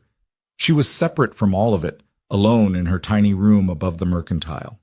But maybe that was all right. Maybe being separate meant being free. The next weeks fell into rhythm. Clara taught 5 days a week, improving with practice. She learned which students needed extra help, which responded to praise, which required firm boundaries. She developed a rotating schedule that kept the mixed ages engaged. While the older students worked problems independently, she'd gather the younger ones for reading. Then she'd switch, giving the little ones quiet work, while she challenged the older students with more complex material. Samuel became a fixture in the classroom. The younger children adored him, and Clara sometimes let the older girls hold him during lunch break as a reward for good behavior. Even some of the boys softened toward the baby, though they'd never admit it. But Marcus Tolliver remained a constant thorn. He wasn't violent or openly defiant. That would have given Clara grounds to expel him.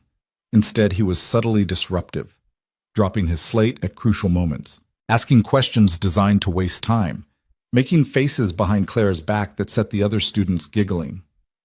3 weeks into the term, Clara kept him after class.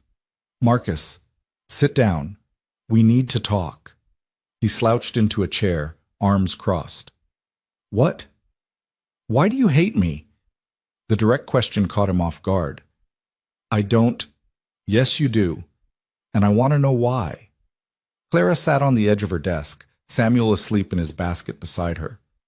"I haven't done anything to you personally, so why the constant disruption?" Marcus's jaw worked. For a moment she thought he wouldn't answer, but then words burst out.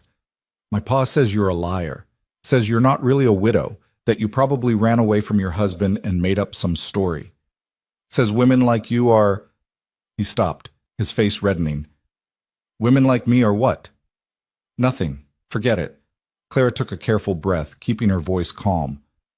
"Your father is wrong about me. My husband did die, and I am raising my son alone. But even if your father was right, even if I was a liar, that has nothing to do with whether I can teach you mathematics and literature, does it?" Marcus looked away, uncomfortable. "I don't know what you want from me," Clara continued, "but I know what I want from you. I want you to learn. I want you to leave this classroom better educated than when you entered.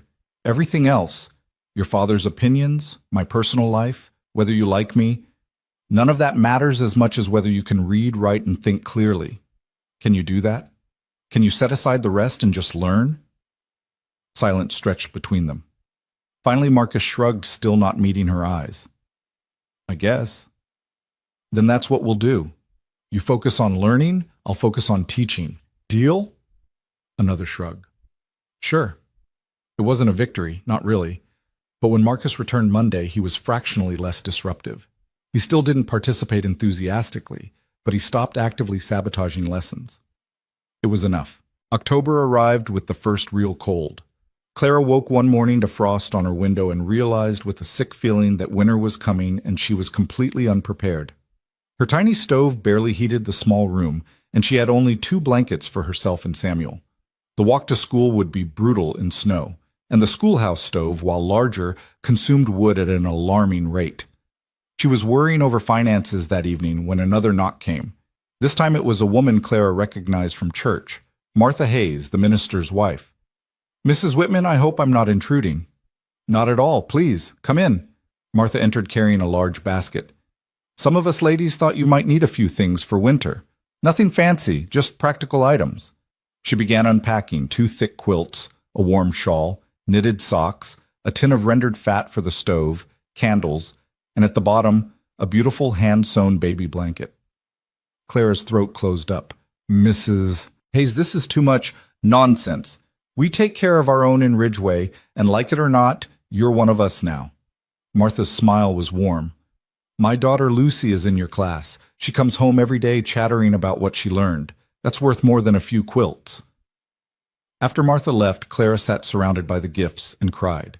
Not from sadness, but from the overwhelming realization that she wasn't as alone as she'd thought. The town was watching her, yes, but some of them were watching with kindness. The next Sunday after church, 3 more women approached her. Sarah Webb brought preserves. Elizabeth Morrison offered to watch Samuel occasionally if Clara needed help. Even stern Mrs. Kowalski smiled and said her Emma was reading better than she ever had.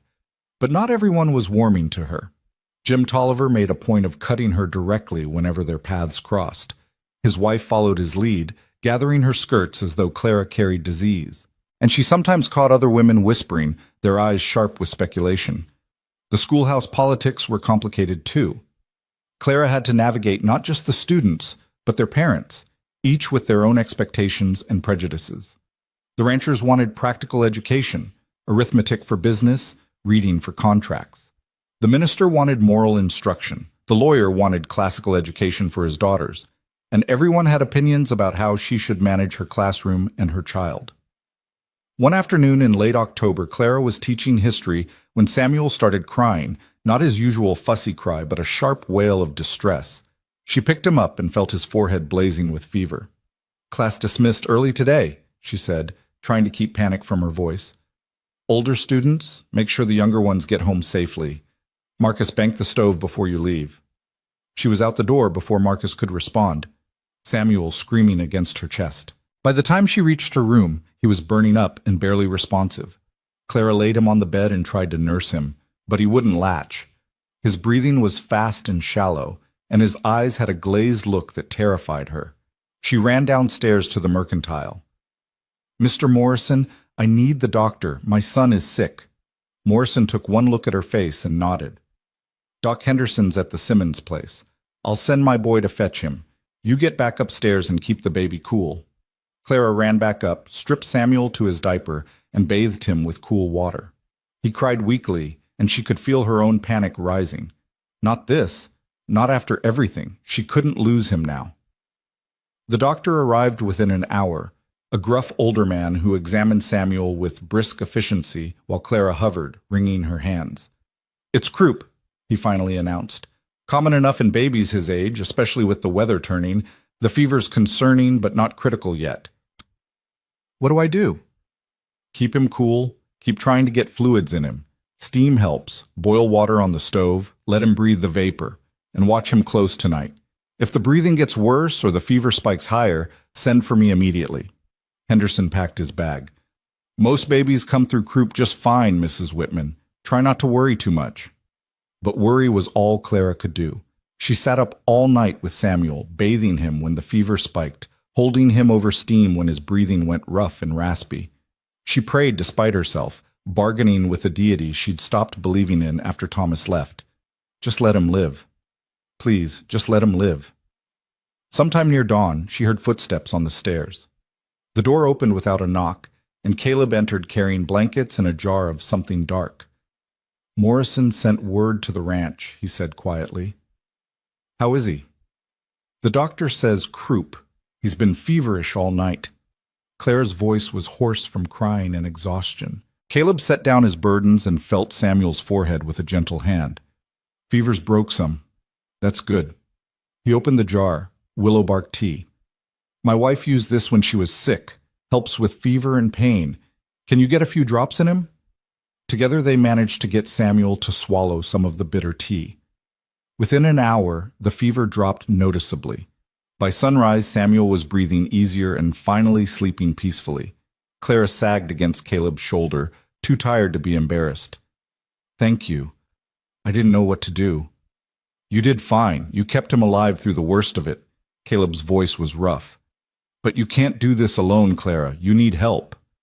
I don't have anyone. You have me. He said it simply, like it was obvious. And you have people in this town who care whether you make it or not. Stop being too proud to ask for help when you need it. Clara looked up at him, this hard man who kept showing unexpected gentleness. Why do you keep helping me? Because someone should. The same answer he'd given before. But this time Clara understood it differently. Not obligation or duty, but choice. Caleb Hart had decided she was worth helping, and nothing would change his mind. Samuel recovered over the next few days, and Clara returned to teaching with new understanding. She couldn't do this completely alone. She needed the community, even if they didn't fully trust her yet. So she started accepting help when offered, letting Sarah Webb bring soup when she was tired, allowing Elizabeth Morrison to watch Samuel during parent meetings, accepting Martha Hayes' invitation to Sunday supper. Slowly, carefully, Clara built a place for herself in Ridgeway. Not as Thomas's widow, most people had forgotten to ask about her dead husband, but as Mrs. Whitman, the teacher, the woman raising a baby alone and doing a decent job of both. By mid-November, even Marcus Tolliver had settled into grudging acceptance. He'd never like her, but he'd stopped actively fighting. And one day Clara looked up from helping Emma with her letters to see Marcus explaining a mathematics concept to younger Johnny Webb with unexpected patience. It was a small moment, easily missed, but Clara saw it and felt something shift. She wasn't just surviving anymore. She was teaching, really teaching, making a difference in these children's lives. That evening she wrote her first letter to Caleb since moving to town, though she'd see him in a few days anyway. She wrote about Marcus's kindness to Johnny, about Emma reading her first full book, about the way the mountains looked when frost touched them in morning light. She wrote about Samuel's first tooth coming in and how he'd started reaching for her face with deliberate intent. Small things, daily things, the texture of a life being built one day at a time. She didn't write about the loneliness or the fear or the night she still woke gasping from dreams of storms and abandonment. Those were private truths carried alone. But as she sealed the letter and looked around her small room, warm now with the quilts Martha had brought, homey with the few possessions she'd gathered, Clara thought maybe alone wasn't the same as abandoned. Maybe alone could also mean independent, strong, capable of building something that belonged entirely to her. Outside, the first snow began to fall, soft and silent against the window. Winter was coming, and Clara was ready for it. Winter came to Montana with teeth bared. By December, snow lay 3 feet deep in places, and the morning walk to the schoolhouse left Clara's face numb and her fingers aching despite the thick mittens Martha Hayes had knitted. But she made the walk every day, Samuel bundled against her chest in layers of wool, because this was her life now, and she wouldn't let weather take it from her. The schoolhouse was her kingdom through those dark months. Outside, the world contracted to white silence and brutal cold. Inside, 20 children crowded around the pot-bellied stove and learned their lessons while wind rattled the windows. Clara taught them reading and arithmetic, but she also taught them perseverance, showing up every day despite hardship, doing good work despite difficulty, building something worthwhile from whatever materials you had. They learned. Even Marcus Tolliver, who'd finally stopped fighting her and started paying attention. He had a sharp mind when he chose to use it, and Clara found herself giving him harder problems, challenging him beyond the standard curriculum. He complained but did the work, and sometimes she caught him almost smiling when he solved something particularly difficult. Caleb came to town every 2 weeks through the winter, bringing supplies and checking on her with his quiet, unobtrusive care. He'd arrive at the schoolhouse as classes ended, help her bank the stove and carry Samuel home, then disappear back to his ranch before anyone could make assumptions. But people talked anyway, because people always talked. "Seems odd," Clara overheard Mrs. Sutton say to another woman at the mercantile. "A man coming all this way just to check on a woman who's nothing to him." "Maybe she's not nothing to him," the other woman replied archly. "Maybe that baby's father is closer than Fort Laramie." Clara had stood in the next aisle, frozen with Samuel in her arms, feeling rage and shame war in her chest. She wanted to confront them, defend herself and Caleb both, but she'd learned that silence often served better than explanation. Let them speculate. She knew the truth, and so did Caleb. That had to be enough. But the rumors wore on her. They wore on Caleb too, though he never said so directly. She could see it in the set of his jaw when he came to town, in the way he kept their interactions brief and public. He was protecting her reputation even as it cost him. One February evening, Clara was preparing lessons when someone pounded on her door with unusual urgency. She opened it to find Frank Morrison, his face grim. "Mrs. Whitman, we need to talk. May I come in?" Clara's stomach dropped, but she stepped aside. Morrison entered, removing his hat and twisting it in his hands. "There's been complaints," he said without preamble, "about your moral character. Let me guess. Jim Tolliver. Him and others. They're saying your relationship with Caleb Hart is inappropriate, that you're setting a bad example for the children." Morrison's expression was pained. "I don't believe the rumors, Mrs. Whitman, but I have to take community concerns seriously." Clara felt something cold settle in her chest. "What are you saying?" "I'm saying the school board is meeting tomorrow night to discuss your position. Jim's demanding your dismissal. He's got 3 other board members wavering." 3 out of 5? "Including me makes 4 who might keep you, but Reverend Hayes is concerned about appearances and Webb tends to follow Jim's lead." Morrison met her eyes directly.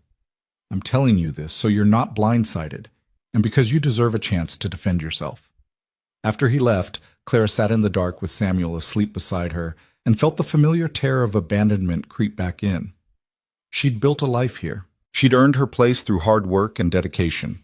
And now Jim Tolliver was going to take it away with lies and innuendo. She could run, pack up in the night and leave before the board meeting, avoid the humiliation of being fired. But running meant starting over somewhere else with even less than she'd had before, and it meant letting Jim Tolliver win. Clara looked at Samuel's sleeping face and made her decision. She wouldn't run. She'd fight. The next morning, she taught her regular classes with fierce focus, When school ended, she asked the older students to stay behind. I need your help, she said directly. There are people who want me removed as your teacher. They're making accusations that aren't true. Tomorrow night, the school board will decide whether I keep this position. The students exchanged glances. Marcus spoke first. What kind of accusations? That my friendship with Mr. Hart is inappropriate, that I'm not a fit moral example for you. Clara kept her voice steady. I can defend myself, but it would help if the board heard from students. If they knew whether you're actually learning anything, whether I've been a good teacher. I can't ask you to speak for me, that's not fair. But if any of you wanted to attend that meeting and share your honest opinions, it might make a difference. Silence. Then Emma Kowalski stood up, all fierce determination despite her small size. I'm coming. You're the best teacher we ever had. Everyone knows it. Me too, said Robert Webb. My pa needs to hear the truth. One by one, the other students volunteered. Even Marcus, after a long pause, nodded curtly. I'll be there. The school board met in the back room of Morrison's Mercantile. Clara arrived early with Samuel, her heart hammering but her face composed. The 5 board members sat at a long table: Morrison, Webb, Sutton, Reverend Hayes, and Kowalski. Jim Tolliver sat in the front row of chairs, his satisfaction barely concealed. What Jim didn't expect was the crowd. Clara's students had come, along with their parents. Martha Hayes sat prominently in the second row. Sarah Webb had brought her husband. Even Elizabeth Morrison was there, though her presence was probably required as Frank's wife. Frank Morrison called the meeting to order, his expression neutral. We're here to discuss concerns about Mrs. Whitman's position as school teacher. Jim, you wanted to speak first? Jim stood, smoothing his vest. Thank you, Frank. I'll be direct. Mrs. Whitman has been carrying on an inappropriate relationship with Caleb Hart, a single woman entertaining a single man regularly in her rooms above the Mercantile. It's scandalous, and it sets a terrible example for our children. Mr. Hart brings me supplies and checks on my welfare, Clara said calmly. He saved my life and my son's life. His friendship has been entirely proper. Proper? Jim's voice dripped scorn. A man doesn't visit a woman weekly out of friendship, and there's questions about that baby too. Convenient that your husband died right when you showed up here. Convenient that Caleb Hart was so eager to help you. Clara felt her face flush but kept her voice level. My husband died at Fort Laramie. The telegram confirmed it, and Mr. Hart helped me because I was dying in a storm. If you find that suspicious, perhaps you should examine your own character, not his. Murmurs ran through the crowd. Jim's face reddened. I'm not on trial here. Neither am I, Clara interrupted. Or I shouldn't be. I've taught these children well. My personal life is irrelevant. Your morals are absolutely relevant, Jim shot back. We won't have a woman of questionable virtue teaching our children. Then let's ask them. Clara turned to face the room. Let's ask the children what they've learned, whether I've been a good teacher, whether my personal life has interfered with their education. Emma Kowalski stood up before anyone could object. Mrs. Whitman taught me to read. Real reading, not just sounding out words. I can read whole books now because of her. Robert Webb stood next. She's fair. Even when Marcus was being awful, she gave him chances to do better. One by one, students stood and spoke. About lessons that made sense, about feeling challenged, about actually wanting to come to school. Even the parents began adding their voices. Children who came home excited about learning, grades improving, behavioral problems diminishing. Then Marcus Tolliver stood. The room went silent.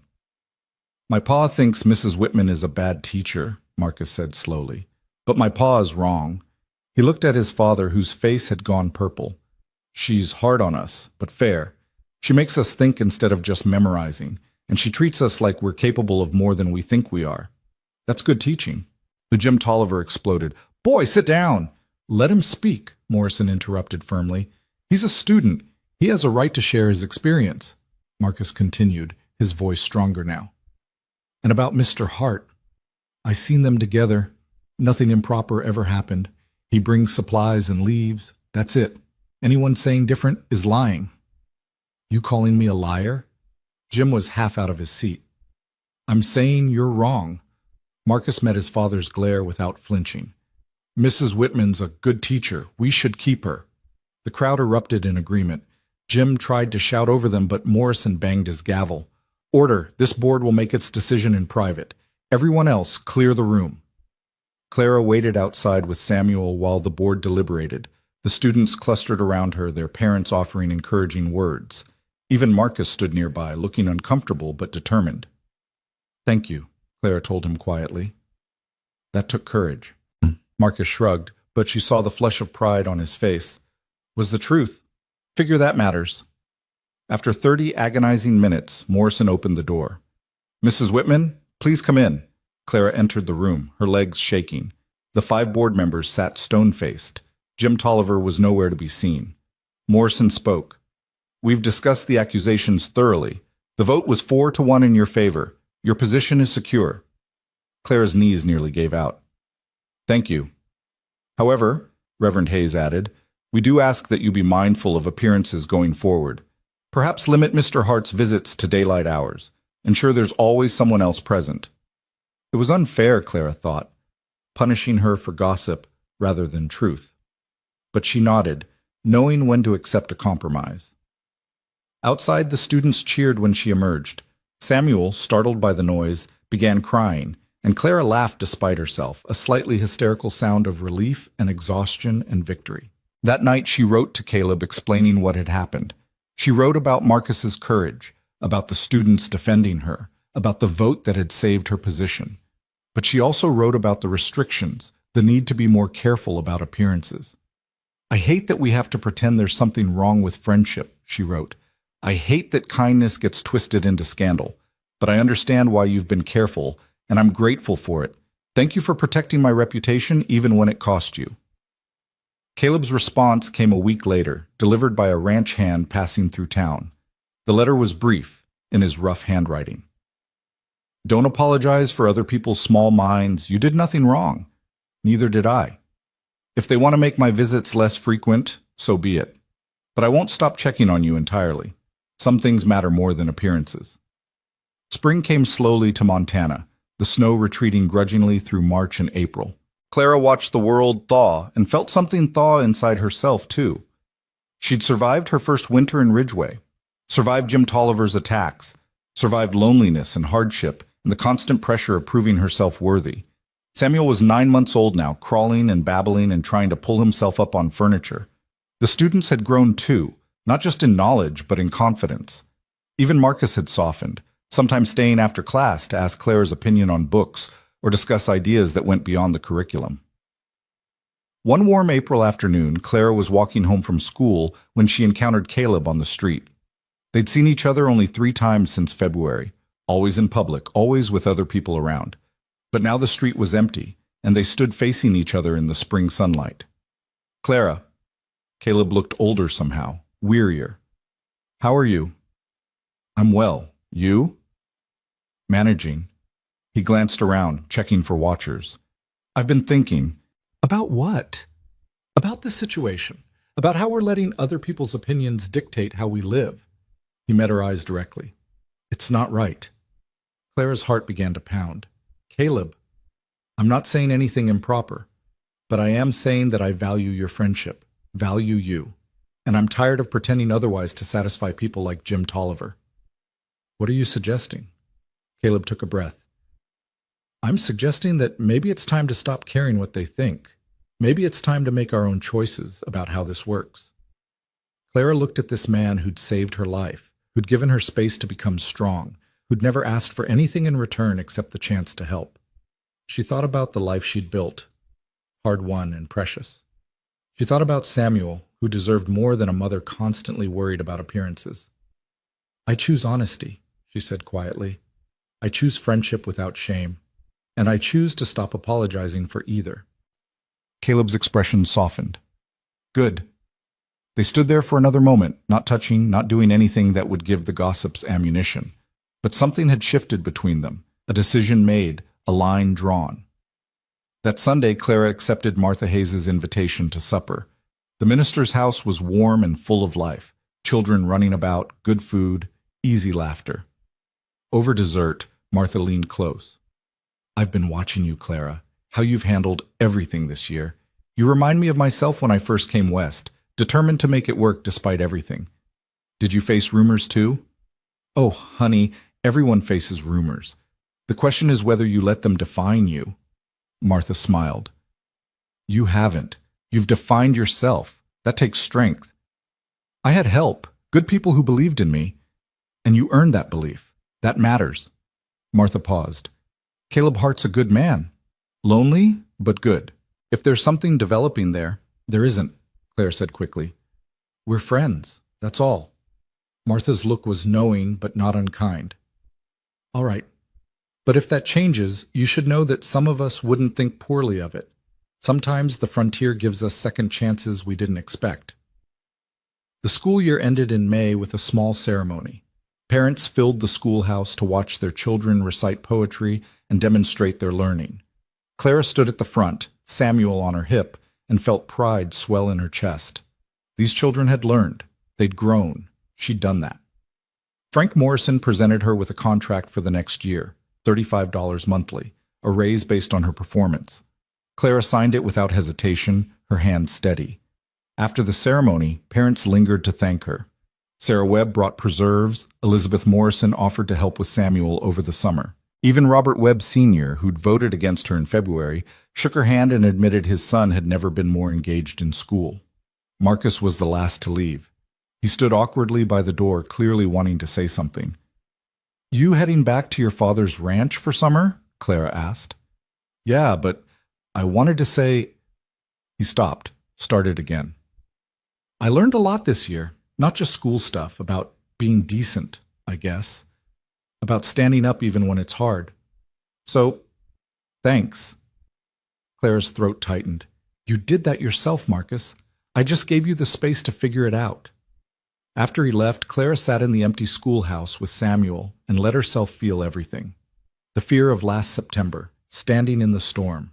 The desperation of those first weeks in town. The terror when Samuel got sick. The anger when Jim Tolliver tried to destroy her. And now this. Accomplishment, security, respect earned through honest work. She wasn't the woman who'd married Thomas Whitman. That woman had believed in rescue and protection and being taken care of. This woman, the one who'd survived storms and abandonment and frontier hardship, believed in herself. Caleb came to town the next week to pick her up. The school board had agreed she could spend summers at his ranch helping with work in exchange for room and board. It was practical. She'd save money, Samuel would have space to play, and she'd learn ranching skills that might prove useful. The board had approved it because Caleb made it clear she'd be working, earning her keep, nothing more. The truth was more complicated, but Clara had stopped worrying about that. She knew who she was and what she wanted. Everything else would sort itself out. The ranch looked different in spring, grass greening the hills, wildflowers dotting the meadows, the mountains still snow-capped but softening. Clara breathed in the clean air and felt something settle in her chest. This place had saved her life. Now it would help her build the next part of it. That summer, Clara learned to garden and preserve food. She learned to milk cows and separate cream. She learned which fence posts needed replacing and how to check horses for injury. Caleb taught her everything with patient thoroughness, treating her like a capable partner rather than a delicate woman who needed protecting. Samuel learned to walk on the ranch, taking his first wobbly steps between the garden rows while Clara weeded beans. She caught him mid-tumble and lifted him up, laughing at his delighted shriek. Caleb watched from the barn door, something soft in his expression that made Clara's heart skip. They didn't talk about it. They worked side by side through long summer days, ate simple suppers at the kitchen table, sat on the porch watching sunset paint the mountains gold. Sometimes their hands would brush reaching for the same tool, or their eyes would meet across Samuel's sleeping form, and something unspoken would pass between them. But neither pushed it into words. One evening in July, Clara was washing dishes when Caleb came in from checking the animals. He stood in the doorway, hat in hands, looking uncertain in a way she'd never seen. Clara, I need to say something. Her hand stilled in the dishwater. All right. I know we've kept things careful, kept it proper, and that's been right. You needed space to become your own person, not just someone rescued by a man. He moved closer, his voice rough. But I'm tired of pretending I don't care about you. I do. More than I should, maybe. More than I plan to. Clara turned to face him, her heart pounding. "Caleb, I'm not asking for anything," he continued. "You've built a good life. You're independent now, capable. You don't need me. But I wanted you to know, if you ever wanted more than friendship, if you ever thought about building something together, I'd be honored." Clara looked at this man who'd saved her life, who'd given her space to grow strong, who'd never asked for gratitude or affection or anything except the chance to help. She thought about the woman she'd been, desperate, abandoned, broken. She thought about the woman she'd become, strong, independent, capable of standing alone. And she realized that choosing love from strength was completely different from accepting it from desperation. "I don't need you," she said slowly, and saw him flinch. "But I choose you anyway. That's different. Better." Caleb's expression transformed. "You're sure?" "I'm sure." Clara stepped closer. "I choose honesty over appearances. I choose partnership over propriety. I choose you, Caleb Hart, because you're worth choosing." He kissed her then, gentle and careful, like she was something precious. Samuel made a sound from his blanket nest, and they broke apart laughing, the moment both profound and perfectly ordinary. They married in September, a year after the storm that had changed everything. The ceremony was small, just a few close friends and Clara's students at the Ridgeway Church. Martha Hayes cried. Frank Morrison gave Clara away. Even Marcus Tolliver attended, looking uncomfortable in his Sunday clothes, but genuinely pleased. Jim Tolliver didn't come, of course, but his absence bothered Clara less than she'd expected. He'd tried to destroy her and failed. She'd built something he couldn't touch, a life earned through her own strength, a love chosen freely, a future that belonged entirely to her. The school board had no objections to her marriage. She'd proven herself capable of managing both teaching and family. And Caleb made it clear Clara's work was her own. He supported her teaching, would never ask her to give it up, valued her independence as much as her partnership. They settled into a rhythm, Clara teaching in town during the week, returning to the ranch on weekends. It wasn't traditional, but nothing about their relationship was traditional. They'd built it from storm and abandonment and hard-won trust. They'd built it strong. 2 years later, Clara stood in the schoolhouse on the last day of term, her students reciting the poems they'd written about frontier life. Samuel, now 3 years old, sat in the back row watching his mother work. Her second child, a daughter they'd named Sarah, after Caleb's first wife, slept in a basket by the stove. Marcus Tolliver had gone east to university, his sharp mind finally getting the education it deserved. He wrote Clara letters about his studies, about the world beyond Montana, always signing them, "Your grateful student." Emma Kowalski was reading at a 6th grade level despite being only 8. Robert Webb was helping Clara teach arithmetic to the younger children. After the students left, Clara stood at the window looking out at the mountains. 4 years ago, she'd been abandoned in a storm with nothing but a baby and dying hope. Now she had a family, a profession, a community that respected her. She had students who learned because she taught them well. She had a husband who valued her strength as much as her softness. The broken wagon wheel hung by their gate at the ranch. Caleb had found it that first summer and mounted it there deliberately. Not as a memorial to loss, but as a reminder that sometimes breaking is the beginning of something better. Sometimes abandonment leads to freedom.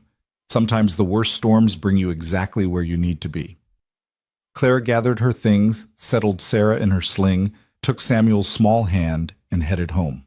Not to the tiny room above the mercantile where she'd learned to stand alone, but to the ranch where she'd learned that choosing partnership didn't diminish independence, it multiplied it.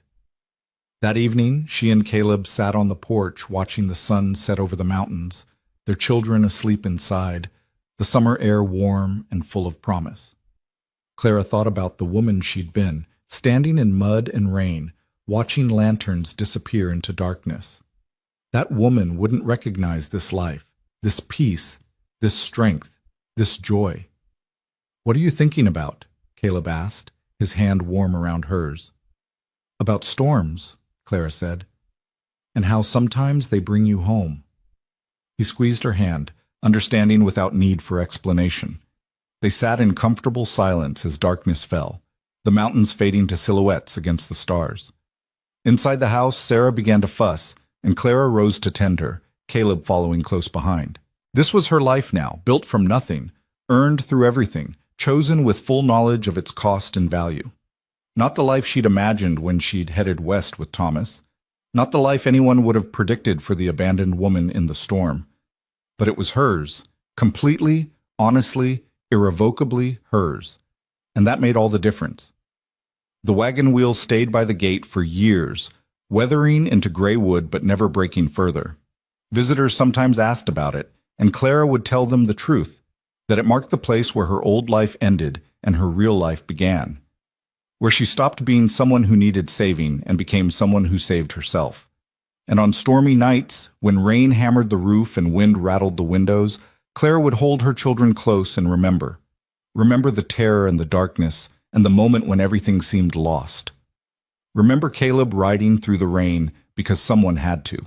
Remember choosing to fight